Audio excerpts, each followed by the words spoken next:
Choosing the right protein powder can be overwhelming. So if you've been researching which protein powder is best for you with your health and fitness goals, in today's video, I'm gonna help you choose the right protein powder for any goal. We're talking weight loss, muscle gain, and even general health. By the end of this video, you'll feel confident in choosing the protein powder that's right for you. Let's start by first choosing the right type of protein powder. Not all protein is created equal. And believe it or not, there are many different types of protein. The most well-known one is going to be whey protein. Whey protein is a great option for a lot of people, and it actually comes from milk. Whey protein makes up around 20% of the protein found in milk, and it's separated out and made into a powder. Now, it's gonna be a great option for anyone looking to gain muscle, and this is because it has all 9 essential amino acids and a very high biological value, even higher than eggs. The biological value of a protein tells you how well your body's going to digest and absorb the protein. So this is high and makes it a great option for building and maintaining muscle. There are more variations of whey protein. We have whey protein concentrate, whey protein isolate, as well as some blends of all. With whey isolate, as the name implies, you're gonna get a more filtered version of whey protein. Whey isolate is made up of around 90% protein. So compared to whey concentrate, it's going to have less carbohydrate and less fat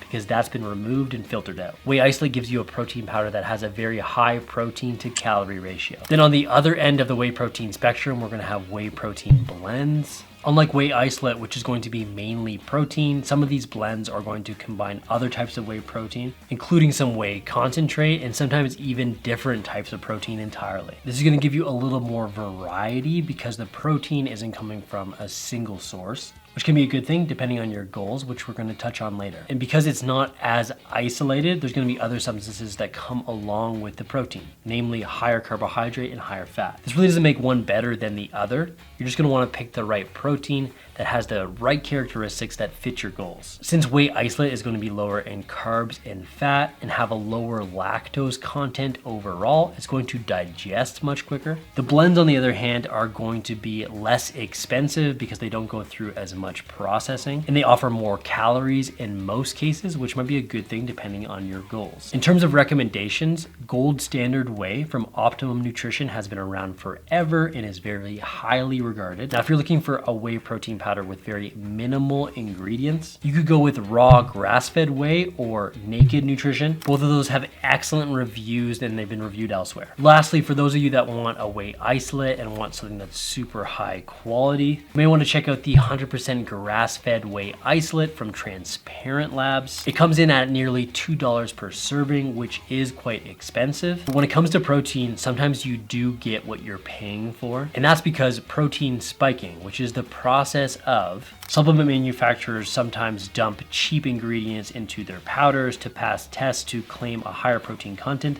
than they truly have so that they can boost their profits. To avoid this, generally the more expensive products and brands aren't doing this. Now, the way to tell if a protein powder is being spiked is to take a look at the ingredient list. If there are amino acids like glycine or glutamine included in the ingredient list, that's usually a good indication that it's been amino acid spiked. The best way to avoid this is just to go with protein powders from reputable brands, as well as brands that do third-party testing, which means that a third-party company has went in and tested the protein powder to make sure what is listed on the label actually matches what's inside the tub. Now, another good option for protein powders is going to be casein protein. Like whey protein, casein is going to be derived from milk. The most notable difference between casein protein and whey protein is that casein protein is digested much slower than whey, so it may keep you fuller for longer, as well as provides a more gradual release of amino acids, making casein protein ideal for periods of time where you're going to go long stretches between meals or before bed. And just like whey protein, casein protein is going to include all of the essential amino acids, meaning it will still support and enhance muscle protein synthesis.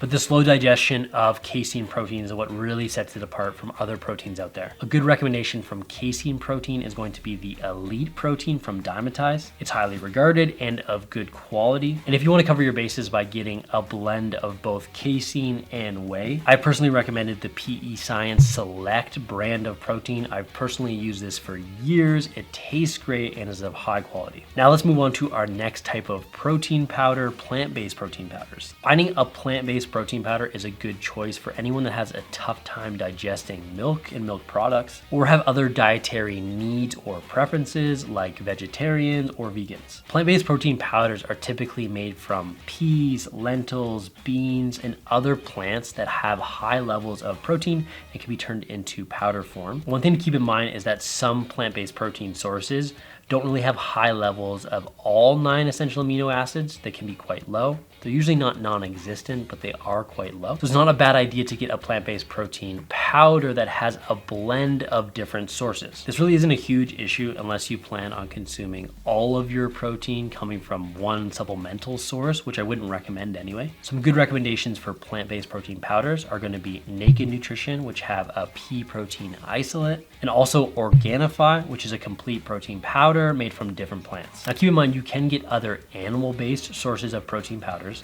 like beef isolate or even egg isolate. If those sound interesting to you and something that you would tolerate well, seek them out. Now these products have come a long way and they do taste quite good.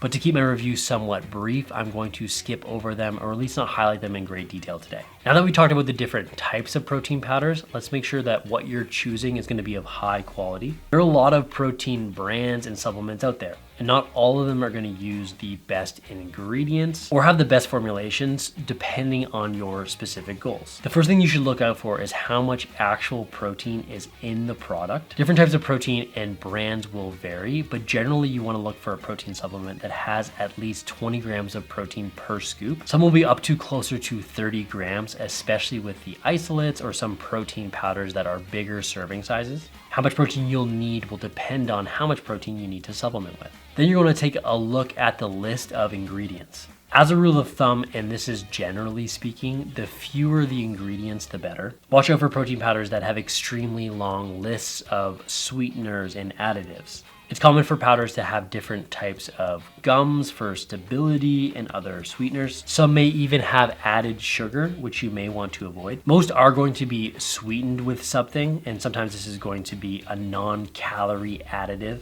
especially the protein powders that are flavored. Sucralose or stevia, you really want to choose the product that falls in line with your preferences and tolerances. For some individuals, they may want a protein product that is as clean as possible with minimal ingredients. And for others, like myself, for example, I'm not too concerned with additional sweeteners, especially if they're not adding a bunch of additional calories, which we'll talk about in a second. No matter your preference, it's in your best interest to check out what is listed on the label so you can find the best protein powder and ingredient profile for you and your preferences. You also want to look at the calories contained in the protein supplement. In general, especially if you have a goal like weight loss, you're going to want a protein supplement that has around 20 to 25 grams of protein per scoop with generally under 150 calories. For many isolates that have around 25 grams of protein, which is going to be 100 calories itself, you're generally going to see another 10 to 20 calories coming from trace levels of carbohydrates and very minimal fat. This allows you to maximize the amount of protein you're getting while staying in a calorie deficit or at least managing your calories. Another good example that would fit within this criteria is the Premier protein. It has around 30 grams of protein per serving with under 150 calories. The last thing, and probably the most important thing you want to consider, is taste, because if you don't like how your protein powder tastes, you're probably not going to take it, which defeats the purpose entirely. Luckily, and I mean this sincerely, protein powders have come a long way. There's a flavor out there for your preferences. There's something out there to suit everyone, from classic vanilla and chocolate to even strawberry shortcake ice cream. With all these options, you're bound to find something that you like and that you enjoy, or you can also just get unflavored and add it to other things. One of the best advances in protein powders is that many manufacturers are now making products that aren't clumpy or chalky. The taste has come a long way. Now that you know what to look for in terms of a quality protein powder and the different categories that are out there, let's take a closer look at how to choose a protein powder depending on your goals. I'm going to generalize goals for a second, but when it comes to picking a protein powder, you really want to focus on two things. What are you trying to accomplish? Are you looking to lose weight? Are you looking to gain muscle? Once you've answered that question, which we're going to address in a second, you also want to think about other lifestyle factors or other preferences that you want to consider. Maybe you're a vegan and need some plant-based options, or maybe you have issues with digestion when it comes to certain sweeteners or additives. Once you have a better idea of what your goals are and what product is is gonna work best for you, you can start deciding the protein powder that is right for you.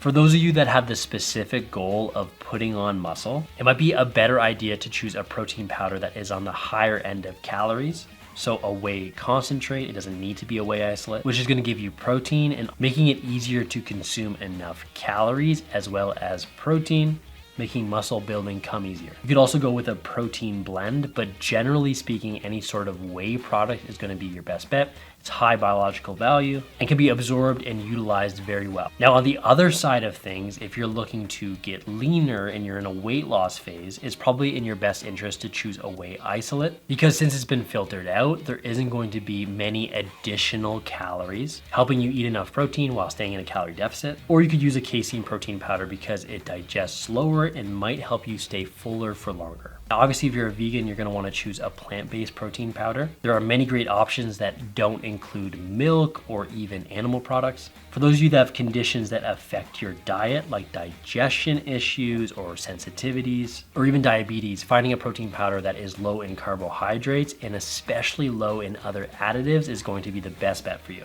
Whey protein isolate is probably going to be the best bet in that situation because it's so filtered out and many of the components that could be problematic have been removed. And if you want, you may choose to rotate your protein powder so that you can get different kinds and variety. Now, the most important thing when it comes to supplementing with protein isn't that you're taking one serving of it, it's that that one serving is adding to an optimal level of protein throughout the entire day. So make sure you're doing that because it's going to be the ultimate goal and the most important thing for everyone, but choosing the right protein powder makes it a lot easier. I hope that helps. Now, if you're going down the path of picking the right supplements depending on your situation and your goals, then the next thing I'm gonna have you do is check out this video I've linked up right here, because I took 8 pre-workout supplements over 8 days. I rated them all, I tested them all, and you're gonna learn what is the best one for you in the video right here. So check it out now, and I'll see you in the next video.